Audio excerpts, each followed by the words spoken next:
hisob kitob tushunmayapsiz. Men sizni qo'lingizni qaytarib beraman, do'stlar. Men sizni qaytarib beraman. Notariusga zapret degan pul to'lamaysiz. Birinchi oyligingizni ham to'layman. iyul to'lamiz, iyul oxiri avgustdan to'laysiz to'g'ri. 50 kun vaqt olib beraman, do'stlar. Bu begebotingiz qilgan narxdan ham oshib ketadi hisob kitobingiz. Sizga qulaylik bo'lsin degan maqsad ketdi. Sizlar nima mashina olib keldinglar, nima mashina olib ketyapsizlar? Matiz olib keldi. Aha. Cobalt olib ketyapti. Matiz nechinchi yil edi? 2009. 2009-yil Matiz olib keldingiz. 25 Cobalt. 25 Cobalt avtomatik korobkasini olib ketyapsizlar. Oxirgi pozitsiyasi yaxshi. Anvar aka nimalar qilib berdilar aka? 7000 yurgan. Hamma tomonlama sharoit qilib berdilar. Aha.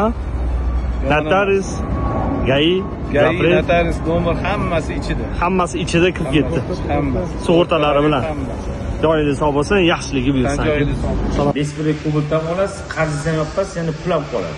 Misol uchun siz meni kichikroq etib o'g'lingizga oldirtirgan bo'lsam, yaxshi kuningiz bor, yomon kuningiz bor, ertaga bu odam puli to'lamay qolsa, siz meni oldimga kelasiz. Menga 3 milliondan chiqadi deydi, 5 milliondan chiqdi deydi. Misol uchun-da, shu shunaqa mosh sotgandan ko'ra siz sotmaganingiz yaxshi moshina. Hamma narsani to'g'ri aytaman. Oyma puli haqqi, sug'urtasi, nima, cho'kchi hammasi sizga aytaman.